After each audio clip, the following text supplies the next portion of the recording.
Welcome back to the Skid Factory. We're back down here at Andrew's Haltech with Kye.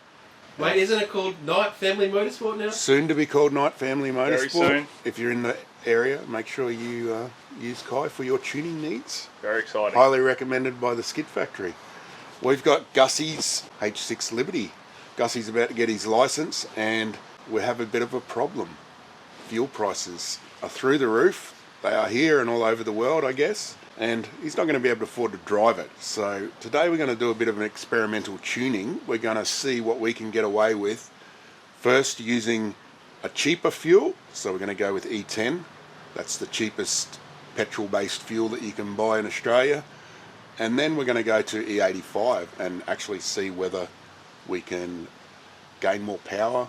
We're just going to see what happens. Kye reckons... First seeing if we have enough injector for it as well, because we're only on stock injectors, so we don't know if it'll actually be able to take full E85, but we'll be able to play with some blends, because there's a flex sensor in the car. So yes, that's true. Because yes, originally it was tuned on pump 98, which is our premium grade fuel, which is... How much power do I think? It was 200? 200. Yeah. Yeah. 199.9.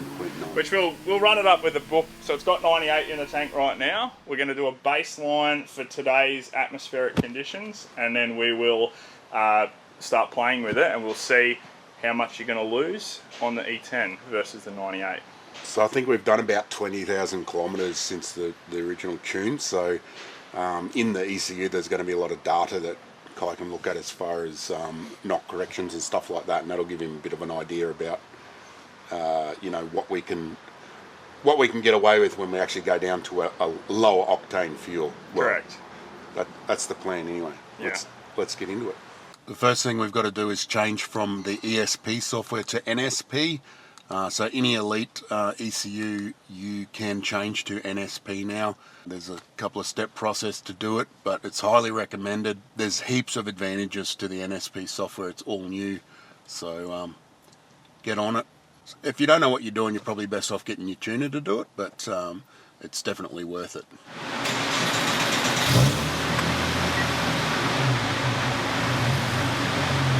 Well, let's give it a rip and see what it's going to do.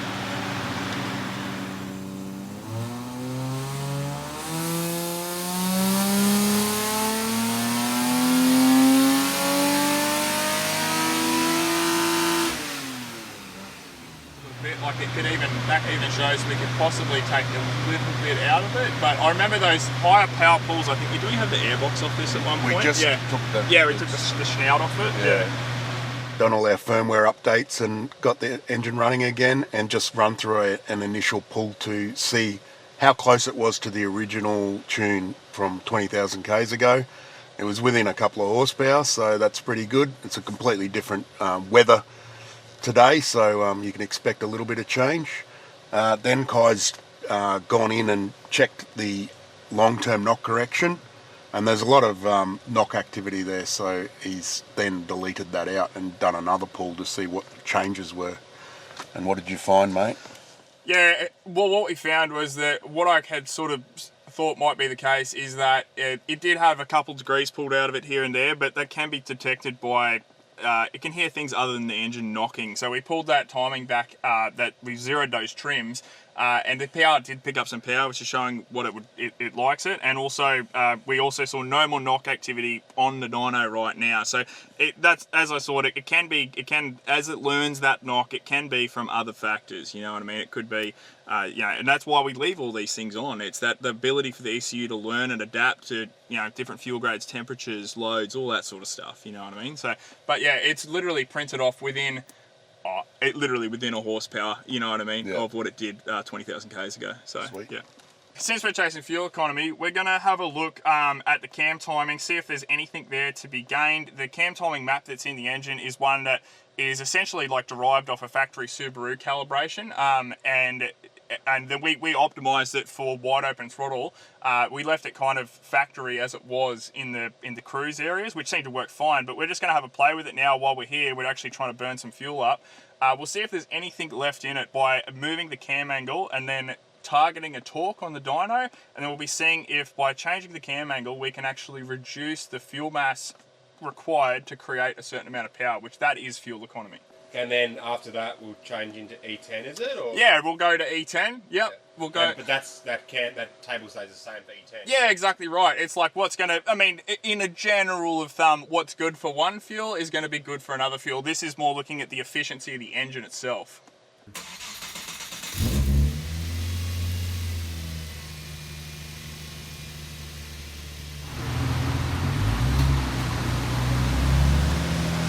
So looks like it's going to want 0, I think.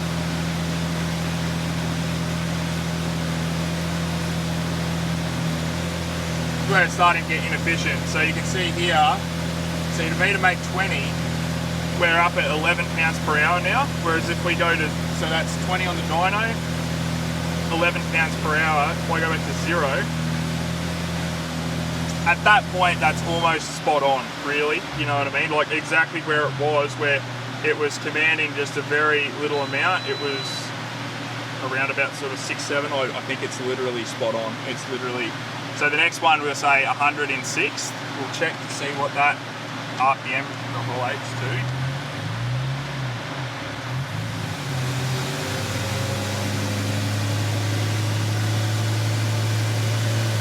It's worthwhile mentioning that 4,100 you can see on the screen there is not engine RPM. That's hub speed. Correct, yeah. So we're only at like 2,300. So we've just run through checking to see if there was any fuel economy to be gained in the cam angle map. Credit where credit's due, Haltech's done an exceptional job. We did actually just run through that, doing a cam angle sweep at some specific cruise points where Al knows that he drives regularly, 5th gear, 80 k's an hour, 6th gear, 100, so on and so forth. What we've actually seen is that the cam angle map that Haltech provide for this engine is exceptional. Literally we swept it through, and almost everywhere we moved away from the default cam angle map under cruise conditions, we actually saw the brake specific fuel consumption get worse. So essentially it was bang on, which is exactly what we like to see. So what were you monitoring there, the fuel consumption? So yeah, what we're doing is we're comparing the fuel mass burn, which is calculated by the ECU, versus the horsepower we're measuring at the hubs. We're also using a throttle max limit so that I could hold the throttle exactly where I wanted it to. So we just told the ECU don't go over 20% throttle. I can then lay into it. We can see what torque it's making at the hubs, and then we altered the cam angle to then see how the fuel mass burn varies. And like I said, it was literally bang on. We've pumped out the remaining 98 fuel and filled the tank up with E10 straight out of a servo. So that's 91 octane plus 10% ethanol. Or if you're in the States, that'd be 87 octane plus 10% ethanol. We've pumped it all through and it's showing 8% ethanol, so close enough. But could be 8, could be 13, who knows? Unless you've got a sensor, you don't know. So what are we going to do now, mate? We're going to just send it, or are we going to... Well, the good thing with the Haltech, we have calibrated the fuel model in this one, so it is a proper fuel model where we're actually using the flex fuel sensor. Even before you ever put any ethanol in it, it was always there calculating the density of the fuel off of its fuel composition and its temperature. So because that we have done that to begin with and we've set that foundry up, literally it's the case of we can put fuel in the tank and we can essentially pull it straight up, you know what I mean?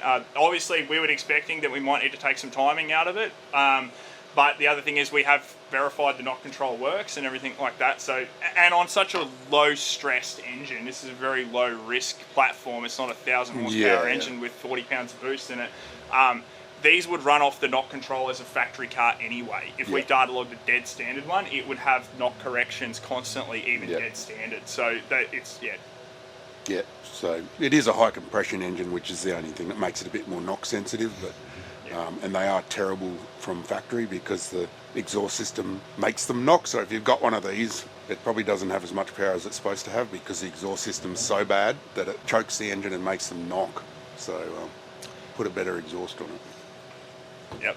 So yeah, let's send it.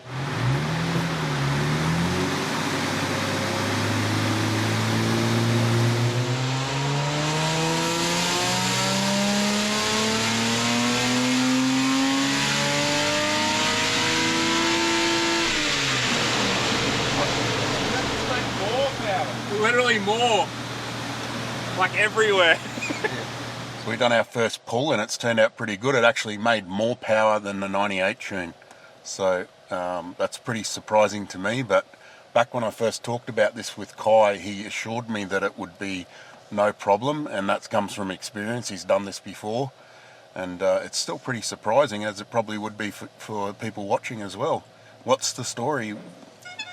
I think what it comes down to is just the properties of ethanol in the combustion chamber. It is an excellent NOx suppressant. It also adds a bit of cooling to the chamber. As I said, I've done this a couple times before, and the results are always surprising, where a lot of the time the E10 will actually make slightly more power than 98 will. We did see a little bit of knock correction on the E10, so we're going to go back. We're going to pull a couple degrees of timing out. The power of the Haltech, we can have essentially an infinite number of ignition maps depending on ethanol content. So we're actually going to just go do that. We're going to create some 4D axes on our ignition table, and we're going to pull a couple degrees of timing out for when it is seeing sort of that E10 in the tank, and we'll do some tuning on that and just see where it wants to be. Sweet.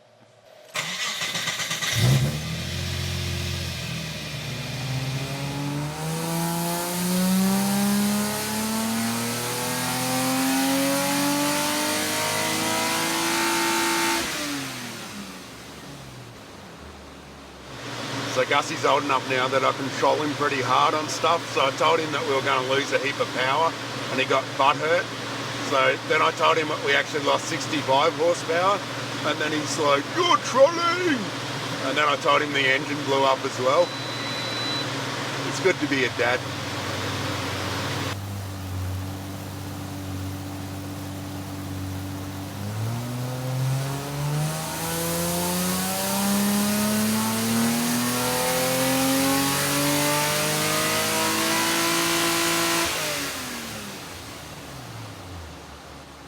Kye's all done with the tuning. We decided not to bother with the E85 because it doesn't have the injector headroom for it anyway. But the results with the E10 are pretty amazing. I'm really surprised. I expected it to lose about 20 horsepower at best, but it's actually gone the other way. We've actually got more power than what it had with 98 at the best tune, which was done with the airbox disconnected, basically just removing that restriction, which I think that came up to like 206 or 7 horsepower, I think, back in the day. Yep. We've got 215 horsepower with the E10. So we did say we were just going to send it, which we kind of did, but, you know, under controlled conditions. But then Kye spent a heap of time just like redoing the timing maps and stuff like that to suit, because it did want a little bit of trimming here and there, but it's pretty amazing that little bit of ethanol, along with a lot less octane, you know, in the traditional measurement system, has made this much difference. So how can you explain this? Like I said, the way I explain it is typically we see gains of going from 98 to E85, even like with all the same conditions, and generally it's widely accepted that it's the oxygenation that the ethanol brings, and even in such small concentrations, like real time, we're measuring around about 7 or 8% on the dyno here today. And even that is translating to a higher horsepower number that we're seeing here. Like Al said, we did end up going through. It did wanting to have around about sort of a degree to a degree and a half of timing taken out of it for the E10. But even still, with the timing taken out of it, it has still actually made more horsepower at the hubs. And so we did end up, like, we ran it with everything as it is, airbox connected, everything like that, and the power number we were seeing there was actually higher than the old airbox disconnected numbers we were seeing the other day. So then we just thought, look, for just comparison's sake, let's pop the airbox off, and then that's when it actually went 215, which is pretty damn impressive, considering, yeah, like for like, it's picked up around about 10 horsepower at the hubs, and about 20 odd. Yeah, it's like 20 to 25 newton meters through mid-range. A really decent spike of torque right where you need it, and that's also going to make it much nicer to drive. It's already a pretty torquey thing. It's really a good drive. I quite enjoy driving the car. Like it's got like a lot of a real progressive torque range and then a bit of top end, and it sounds like a P-plate, this car, so you sort of makes me feel young again. So I think Gussie will be pretty happy that we haven't lost power, even though I've been trolling him all day about the engine blowing up and a massive loss of power. But that's my right as a dad to do that. I want to touch on too, Kye. You mentioned before that leaning it out, but you know, I would have thought too that a leaner mixture would mean less fuel, Yeah, more better fuel efficiency, but no, that's not the case, is it? No. So yeah, we actually did that. I think we grabbed some shots of that. But it's actually, even though it will physically be burning less pounds per hour of fuel through the engine, what you'll actually see, and when you're on the dyno, is as you start to lean the mixture out, the engine makes less torque. And so then when you start to do the calculation of how much torque and power are we making for this pounds per hour, you actually see that a lot of the time, and this car we actually tested it, and it went backwards. As soon as we were starting to lean it out, it was actually worse on fuel. The brake specific fuel consumption actually got worse. So it's actually a misconception. People think, oh, just lean it out and it'll be heaps better on fuel. A lot of the time it's actually the opposite. That'll wrap us up for today. Obviously this is a single example of this concept, and results will vary between vehicles, but don't discount this as a way to save some fuel and with very little disadvantage. So don't just smash E10 in your tank. If it's supposed to run on 98, you will have to put it through a dyno test to do it safely.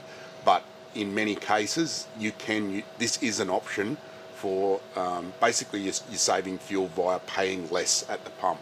So it's about 20 cents a litre difference in cost in Australia. So this to fill this tank up, it's about $15 different, and that's going to make a big difference to Gussie. He works in a burger shop, so that's like 2 hours work for him. So definitely an opportunity to save some fuel without much loss in power. So or a gain in some instances. Or a gain in this case. So yeah, it's definitely something to think about. Thanks for watching. Hit the comments section if you want to yell at me or Kye and tell us that we're wrong. Everyone's just going to say how good Kye is because he's the best. Yeah. Hit up Kye if you want to tune your stock WRX for E10. Let's do it. Head gaskets ahoy. Thanks for watching. See you next time.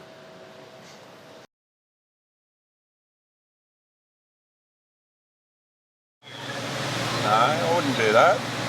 When would I ever troll you?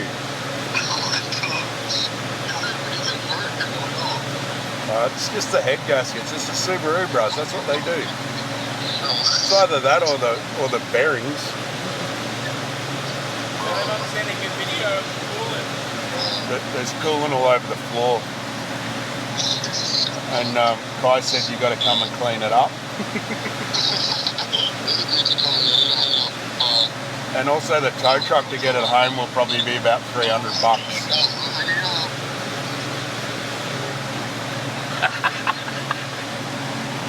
I'm hanging up.